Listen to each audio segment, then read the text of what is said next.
Сайн уу? Ано байна.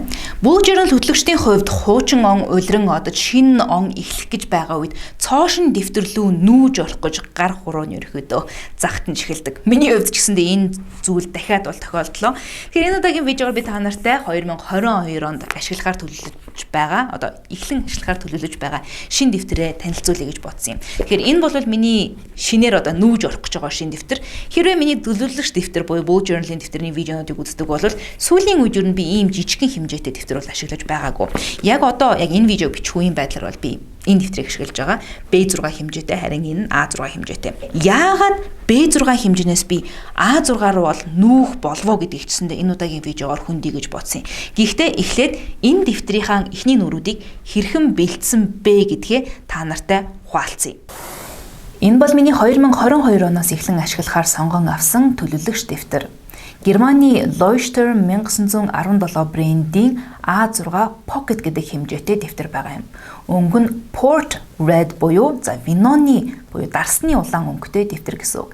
Bullet Journal системийг санаачлагч Ryder Carroll өөрийнхөө Bullet Journal-ыг энэ брендийн A5 хэмжээтэй дэвтэр дээр хөтөлдгийг та нар мэддэг байж магадгүй. Энэ бол яг Port Red гэдэг өнгнөөс гадна хатуу хавцтай hardcover нийтдээ 100 номерлогдсон 187 нүур бүхий цэгэн шугамтай буюу dot grid гэж хэлдэг ийм шугамтай дэвтэр байгаа. Өөрөөсөө хоёр ширхэг номын хавчурах. Би өөрийнхөө дэвтрүүдийг ерөнхийдөө бусад дэвтрүүдээс ялгах, бусад өөр хүмүүсийнхээс ялгах зорилгоор нүүрэн дээр ямар нэгэн стикер нааж бэлддэг. Тэгэхээр энэ дээр ч гэсэндээ нэг иймэрхүү гоё юм Polaroid стилтэй стикерийг бол нааж бэлдсэн байгаа. За энэ хүн дэвтрийн эхний нүрүүдийг бол бэлтгэхэд ашигласан маш цөөхөн зүйлсийг бас танилцуулъя гэж бодлоо. Нүүрний ихэнх хэсгийг бол би нэг өнгийн brush pen-аар бэлдсэн. Энэ бол Tombow брендийн Dual Brush Pen 817 буюу mauve гэдэг өнгийн ийм хошуутай brush pen байгаа юм. Тэгэхээр үндсэн өнгө өгж байгаа зүйлсүүд бол бүгдээрээ Tombow брендийн энэ mile liner гэн dual brush pen-аар бичигдсэн гэсэн үг. За мөн саарл өнгийн хэсэг бол харагдана. Тэгэхээр энэ дээр бол би Zebra-гийн mild liner brush-ыг бол ашигласан. Энэ нь mild gray гэдэг нэртэй өнгө нь энтлийнх нь brush pen-ийнх нь хошууг за мөн илүү нарийн зүйл зориулан энтлийнх нь хошууг нь бол ашигласан байна. Тэгэхээр саарл өнгийн зүйл харагдах юм бол бүгдээрээ энэ mild liner гэсэн үг шүү. За миний сувыг бол удаа үзэж байгаа хүмүүс мэдж байгаа байх. Би илүү хар өнгийн бал ашиглах дуртай. Ингэхдээ Muji брендийн хоёр янзын балыг ашигладаг. Нэг нь 0.5 мм, нөгөөх нь 0.38 мм-ийн хошуутай үзгүүдийг бол ашигладаг. Тэгэхээр энэхүү дэвтэр дээр арай зузаан хар өнгийн зураас харагдах юм бол 0.5 гэсэн үг, арай нэмгэн харагдах юм бол Muji-гийн 0.38 мм-тэй хошуун гэсэн үг юм шүү. За мөн зарим стикерүүд ч юм уу бас юм наалтуудыг бол ашигласан. Жишээ нь энэ байна. White Deco Rush гэдэг иймэрхүү юм наалт бол байдаг юм бэлээ. Одоо штрих шиг мөртлөөсөө яг үнэндээ ийм өнгийн стикер бол нааж өгдөг юм хошуу байгаа. За нэмээд энэс арай нэмгэн зөвхөн ийм дизайныг бол нааж өгдөг бас нэг юм стикерийг эхнийхээ нүрүүдийг бэлтгэхдээ бол ашиглалаа. Харин шугамны тухайд бол би Hobonichi-гийн Basic Stencil гэж нэрлэдэг энэ шугамыг бол ашиглаж бэлдсэн байгаа юм шүү. Тэгэхээр эдгээрийг ашиглан энэ дэвтрийнхаа эхний нүрүүдийг хэрхэн бэлдсэнийг харуулъя. Дэвтрийг нээж хармагц энэ хэсэгт нь өөрийнхөө нэр болоод холбогдох мэдээллийг оруулж болох хэсэг байдаг. Би энэ дээр өөрийнхөө нэрийг ануарч гэж бичээд өөрийн гар утасны дугаар болон имэйл хаягаа биччихсэн. Тэгэхээр ямар нэгэн байдлаар дэвтрээ алдлаа гэх юм бол надтай хүмүүс холбогдоод дэвтрийг маань өгөх боломжийг хангах зорилгоор ингэж бичиж байгаа юм шүү. Тэгэхээр үүний араас бол шууд хоосон нэг зай өнгөрөөд гарчгийн товёг хэсэг рүү бол орж байгаа. Би энэ дэвтрийг анх яг зөвхөн үндсэн Bullet Journal-аар ашиглах биш, өөрийн фитнес буюу дасгал хөдөлгөөнийг удирдах зорилттой дэвтэр болгож ашиглая гэж анх авч байсан. Гэхдээ дарааных шийдвэр өөрчлөгдсөн байгаа юм. Тийм учраас эхний нүрүүд дээр нөхөө саяны фитнестэй холбоотой зарим нүрүүдийг бол бэлдсэн байсан. Гэхдээ энийг алгасаад 32 дугаар нүрээс эхлээд 2022 онд ашиглах Bullet Journal-ийн нүрүүдийг бол бэлдсэн байгаа. Тэгэхээр 32 дугаар нүрэл бол орж ирэх юм бол эхний зүүн талынхаа нүрэн дээр grid spacing cheat sheet буюу зайгийн нүднүүдийг яаж тэнцүү зүүх хаах боломжтой вэ гэдгийг харуулсан шаблоныг бол бэлдэж өгсөн байгаа. Хэрв та нар Amanda Rachel-ыг үздэг бол энэ нүрний тухай бол мэдчихэж магадгүй. Өөрөөр хэлбэл нэг нүрийг хоёр тэнцүү хэсэгт хөндлөнгөөр нь хуваавал хэдэн нүдээр хуваах вэ? 3 тэнцүү хуваавал хэдэн нүдээр хуваах вэ? 4 5 тэнцвүүсэх тоол хэдэн нүдээр хуваах вэ? За босоогоор нь 2 тэнцүү, 3 тэнцүү, 4 тэнцүү хуваах бол яаж хэдэн нүдээр нь хуваах вэ гэдэг мэдээллийг иймэрхүү байдлаар бол урьдчилаад шаблон болгоод бэлтчих нь дараа нийлээд амар байдаг учраас ийм арга барилыг нэвтрүүлж болох юм байлээ. Үндсэндээ энэ дэвтэр бол хөндлөнгөөрөө нэг нүүр нь 16 нүдтэй, босоогоороо 27 нүдтэй гэсэн үг. Эдгээрийг янз бүрээр хувааж үзсэн байдлаа ингэж харууллаа. Тэгэхээр баруун гар талаас нь бол яг би 2022 оны маань үндсэн нүүрэл эхэлж байгаа. Энэ стикерийг яг миний төлөвлөгч дэвтрээ гаргаж байхад ирж танилцсан бас нэг охин өгчээсэн санагдаж байна. Бэлгэнд ирж исэн. Тэгэхээр энэ стикерийг өгсөн охинд маш их баярлалаа. Тэгэхээр араас нь ингээд шууд 2022 оны нүүрэл эхэлж байгаа. Урталт нь бол яхаа сая дэгдэж байсан өөр нүүрүүд байгаа юм. Шууд эргүүлээд үзмэгц future log гэж нэрлэдэг ирээдүгөө төлөвлөх нүүрүүд бол гарч ирсэн. Энэ удаад би A6 хэмжээтэй маш жижигхэн дэвтэр ашиглаж байгаа учраас энэ хэсгийг нэг мөр шууд нүүр дамнуулан хийе гэж шийдсэн. Ийм учраас нэгдлийн нүүрэндээ шууд 3 сар гэж бөглөхийн оронд 1-2 нүүр дамнуулаад 3 сарыг бол бөгсөн байгаа. Ингээд 1 2 3 дугаар сар буюу 1-р улирал, 2-р улирал, 3-р улирал, 4-р улирал гэсэн байдлаар 12 сарын нүрийг future log хэсгээ ингэж нэг дор бэлтлээ. Хэдийгээр би энэ дэвтэр дээр бүтэн 12 сар болно гэж бодохгүй байгаач оны ихэнд ашиглаж байгаа дэвтэр гэдэг утгаараа бүх саруудаа бол бэлдсэн. Дараагийн нүүж орох дэвтэр дээрээ тухайн ашиглаж эхэлсэн сараас эхлээд он дуустах байдлаар буюу арайч 12 сар гэлтгүй арай богино хугацаагаар бол бэлдэх болов уу гэж бодож байна. Тэгэхээр энэ future log хэсэгтээ энэ 2022 онд хүлээгдэж байгаа үйл явдлууд хөдөлшгүй огноонуудыг бол урьдчилан ингэж бэлтгэж өгч байгаа юм. За үүний араас миний хадгаламж хоримтлалын нүүр бол эхэлж байна. Хэрвээ та нар миний мөнгө удирдах цувралын видеонуудыг үздэг бол ууртайгаар нэг хадгаламж цуглуулж байгааг мань мэдж байгаа. Тэр бол шинэ орон сууцны урьдчилгаа. Тэгэхээр энэ хэсэг бол яг өөрийн хоримтлалыг мөшгөх хэсэг байгаа. Жишээ нь нэг нүд нь ямар дүнтэй тэнцэх вэ гэдгийг би энэхүү видео биш дуусныхаа дараа энэ хэсгээр бичнэ. Тэгээд тухайн зорилттой дүндээ эндээ дүүцгөөц хоримтлалыг бол нэг хийсний дараа энэ хэсгүүдийг сар лөнгийнхоо mild liner-аараа энэ үзгээрээ будаад явна гэсэн. Өөрөөр хэлбэл 4 2 4 6 8 10 40 удаагийн installment байдлаар хэрхэн цуглуулж байгаа вэ гэдгийг энэ дээр бол бүхөтөлж явна гэсэн үг юм. Бараг дээр нэг бол би цуглуулж байгаа нийт дүнгээ бичиж явах бах. Эсвэл тухайн дүнг цуглуулсан огноогоо бичиж яваад яж магадгүй аль нь нэвтэйхэн байна вэ? Тэрийгээ бол тэр арга барилаараа энэ дээр бол ашиглана. За үндсэн хуримтлал маань энэ байгаа бол нөгөө талдаа бас дахиад өөр янзын хоёр хуримтлал бол цуглуулахаар зэхэж байна. Нэг нь бол аяллаа фонд. Бас үнтэй адилхан энэ дүн бас нэг дүнтэй дүүцэж байгаа.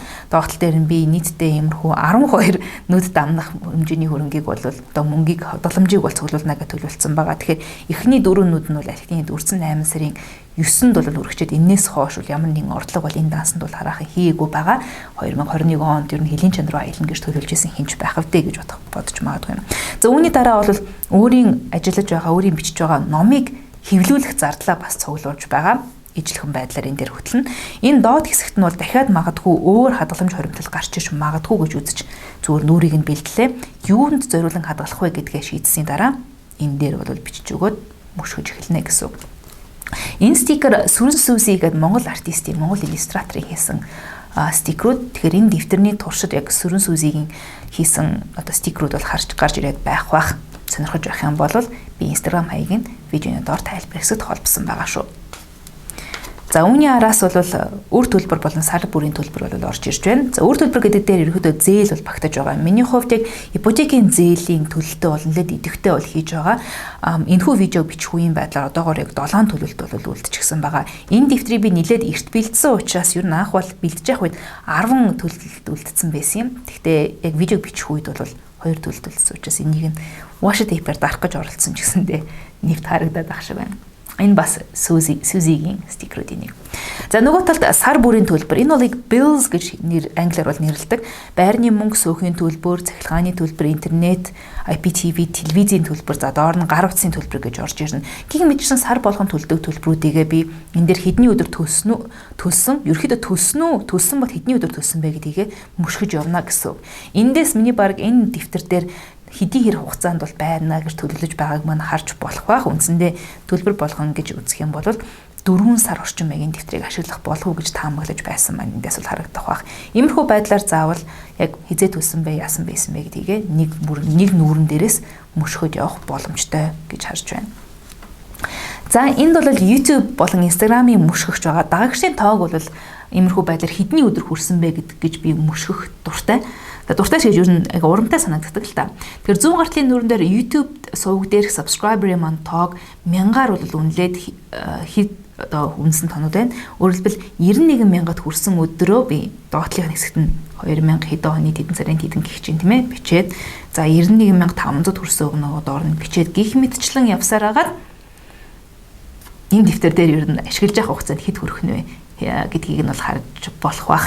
Яг одоогоор 100,000 гэсэн тоог бол багтаачихсан ч байна хизээч 100,000 хүрэх юм байгаа сайн мэдэхгүй байна. Тэгэхээр хурдан энэ сувгийг 100,000 хүргэе гэх юм бол хэрвээ та нар минь subscribe хийгээгүй байгаа бол энэ доор байгаа subscribe гэсэн товчийг дараарай гэж уриалъя. За нөгөө талд нь яг л адилхан Instagram дээр бол дагагчдын тоог бол тоосон байгаа. 51,500, 52,000, 52,500-ад хизээ хүрэх вэ зэргийг доотлол дээр нь одоо хүрсэн огноонуудыг нь тоолоод явна гэсэн үг. Тэгэхээр үндсэндээ сошиал медианы дагагчдын трекер буюу мөшгөгчийг иймэрхүү байдлаар бэлтлээ. За арьсан арчлын видеонуудыг мань үздэг хүмүүс бол энийг бол мэддэг байж магадгүй. Арьс арчилгааны бүтээгдэхүүнүүд, ер нь ахуйн бүтээгдэхүүнүүдийг бол нэлээд олон бас олон янзаар туршиж үздэг гэдгийг мань анзаарсан баг. Тэгэхээр нэгэн зэрэг олон бүтээгдэхүүн туршиж үзээд явхад нэг гейм нь хугацааг нь бол дуусгах гадах эрсдэл бас байгаад идэг гэд анзаарчихсан. Тийм учраас одоо яг задлчихсан байгаа бүтээгдэхүүнүүдийг хизээ задлсан, хизээ хугацаанд дуусгах вэ гэдгийг бол иймэрхүү байдлаар бол тэмдэглэж өгдөг. Ингээд эхнээс нь эхлээд нэрүүдийг нь тавиад дараа нь хэдний өдөр хугацаанд дуусгах вэ гэдгийг арт талд нь огноонуудыг нь бол бичиж тавьчихад энийг үзэж байгаад ер нь аль бүтээгдэхүүнээ идэвхтэй ашигласаар байгаа дуусгах хэрэгтэй вэ гэдгийг нэг нүүрэн дээрээс харчгаж болж байгаа юм. Тэгэхээр одоогийн байдлаар архины задлжсан хэрэгжилж байгаа бүтээгдэхүүнүүдийг ингээд бэлтчихлээ.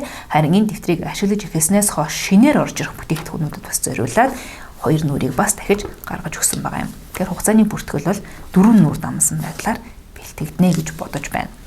За үүний араас гоо сайхны зарцуулалт гэдэг хэсэг байгаа. Үндсэндээ одоо маникюр хийлгэх ч юм уу, сормос хийлгэх ч юм уу, массажинд орох ч юм уу, эсвэл вакс ч юм. Гэх мэтчлэн янз бүрийн одоо үйлчлэгээнүүд хэрэг авсан бол би энэ дээр тухайн үйлчлэг авсан огноо зарцуулсан дүн тайлбарыг нь бол оруулж өгөх дуртай. Юун түрүүнд огноог нь оруулах нь хамгийн сүүлд хизээ хийлгэснийг нэг доороос харах боломжтой. Бөгөөд ер нь ямар давтамжтай хийлгэж байна вэ? Дараагийнх нь хизээ вэ гэдгийг төлөвлөхөд бол тусалдаг. Нэмээд бас дүнгээ энд харчдаг учраас ер нь хэдийн хэмжээний мөнгийг энэ үйлчлэгэнд зарцуулж байна вэ гэдгийг нэг доороос мөшгөөж явах боломжтой байдаг юм.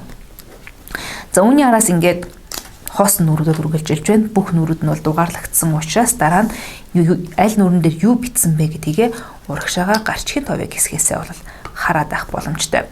Одоогийн байдлаар энэ видеог бичих үеийн байдлаар бэлдсэн байгаа нүрүүд маань иймэрхүү ерөөхдөө яг энэ дэвтрийг ашиглаж эхлэх үеэс эхлээд эндээс би хэддүгээр сард ашиглаж эхэлдэг чинь тэр мэдээлэлээ бол хийгээд бичээд аваад явах болов уу гэж бодож байна. Тэгэхээр 2022 онд ашиглах гэж байгаа төлөвлөгч дэвтрээ эхнийхээ нүрүүдийг нь иймэрхүү байдлаар бэлтлээ. Сүүлийн хэдэн жил bullet journal ашигласных өөрийнхөө хэв маягт оруулсан эхний нүрүүдийг бол энэ дэвтэр дээр бол бэлтлээ. Яагаад B6-аас A6 руу шилжих болов? B6 бол ихэнх bullet journal хөтэлдэг хүмүүсийн хувьд бол аль хэдийн жижиг хэмжээ. Учир нь ер нь bullet journal-ны гол стандарт гэж ер нь ихэнх хүмүүсийн ашигладаг хэмжээ бол A5 хэмжээтэй байдаг. Тэр нь би A5 хэмжээтэй дэвтэр аваад ирээ. Энэ бол A5-ын хэмжээтэй дэвтэр. Иймдээ артталт нь миний нүүр бол далдлагдчихж байгаа. Энээс жоохон жижигрэх юм бол B6 хэмжээтэйгэд энэ дэвтэр рүү орж болно. Харин одоо миний дараагийн ашиглах гэж сонгож авсан дэвтэр бол A6 pocket size дэвтэр. Бүр жижигхэн. Үндсэндээ A5-аас 2 дахин жижигхэн дэвтэр гэж бол хэлж болно. Өмнө нь би A5-аас B6 дэвтэр рүү бол нүүж орж байгаа тухай видеон дээр бас видео хэлбэрээр бол хийж хөндөж байсан л та. Тэгвэл яг яагаад ингэж нүүж байгаагаа үнслэлээ тайлбарлахдаа энэ хэтэрхий том байгаад байгаа учраас энэ дэвтрийг авч явахын тулд том цүнх барьж яваад байгаа учраас арай жижигхэн цүнх барьж явахын тулд энэ дэвтэр рүү шилжлээ гэдгийг бол хэлж байсан. Энэ удаад B6-аас A6 руу шилжиж байгаа маань ч гэсэндээ тэрнээс нэг тийм хол зөрүүтэй зүйл биш. Яг илүү олон зүйл байгаа л да. Юун түрүүнд хэдий ингэж жижигрээд B6 болцсон байгаа ч гэсэндээ одоо ашиглаж байгаа жижигхэн цүнхнүүд маань хэдийгээр энэ дэвтэр багтдаг ч гэсэндээ хажуугаар нь өөр хэрэгтэй зүйлүүд ингээд багтаад эхлэхээр ерөөдөө нэлээд юм chunky буюу жоохон дүүргээд ороод ирдэг нэмээд айгуу дэвтэр маань өөрөө хүнд санагдаж эхлэх болсон. Тэгэхээр магадгүй илүү хөнгөн, илүү минималист хэв маяг руу шилжих сонирхолтой байгаа маань зөвхөн дэвтэрний доторх нүрүүдэд бэлдэж байгаа дизайнуудаас маань гадна дэвтэр дээр өөр дээрнжсэндээ ажиглагдаж эхэлж байна л да. Тийм ч учраас нэгдүгээрт овер хэмжээнд бага А6 дэвтэр рүү бол нүүж орохоор шийдсэн. Энэ бол миний анх удаага ашиглаж байгаа А6 дэвтэр биш л дээ. Яг үндэ яг энэ дэвтрийг одоо яг энтэй ижилхэн дэвтрийг бол ашигласан өөр видеос хэдэн сарч лээ 3 сар ашиглажсэн тохиол байна. Тухайн үед нөгөөний жижиг дэвтэр хэрэглэж байхад надад айгүй тийм хязгаарлагдмал юм хэтэрхий жижигхэн санагдаад байсан л та. Гэтэл яг одоо магадгүй миний амьдралын хэв маяг одоог бол бодох нэ жижигхэн дэвтэр харин эргээд хэрэгцээтэй юм шиг санагдаж эхэлж байгаа. Энэ хэтэрхий том санагдаад дотор нь хөтлөхөд одоо төвөгтэй санагдаж эхлээд одоо дүүргэх гэх юм хайшийн дүүргэхийн түүс болгоод энэ дэвтрийг дуусгахын түүс болоод байгаатай харьцуулж үзэхэд магадгүй ийм жижигхэн дэвтэр рүү нүүх нь миний яг энэ хэрэгцээ нь бол зөгж байгаа юм шиг зохих байж магадгүй юм гэж бодож ийм дэвтэр рүү бол нүүж орж байгаа. Өмнөх жишээнүүдэд харж үзэснээр ийм дэвтэр дээр би ойролцоогоорыг 3 сар болдог. Тэгээд дараагийнхаа дэвтэр рүү бол шилжнэ гэсэн. Тийм учраас улирал тутам дэвтрээс солиод аваад явах юм бол бас тийм амар байж магадгүй. Угаасаа надад ер нь 3 сараас өмнөхийг бол нөхөж үзэж хараад ах шаардлага бараг бууж орно гарч байгаагүй учраас тиймэрхүү авсархан convenience буюу амар хялбар байдлыгаа бодож ийм дэвтэр рүү шилжиж байгаа. Яг одоо энэ дэвтрийг хэрэглэж байгаа энэ B6 дэмжээтэй дэвтрийг хэрэглэж байгаа хурдаа хараад үзэхнээ ер нь энэ дээр би хамгийн багадаа 2022 оны 1-р сарыг дуустал бол байх юм бэ нэлээ.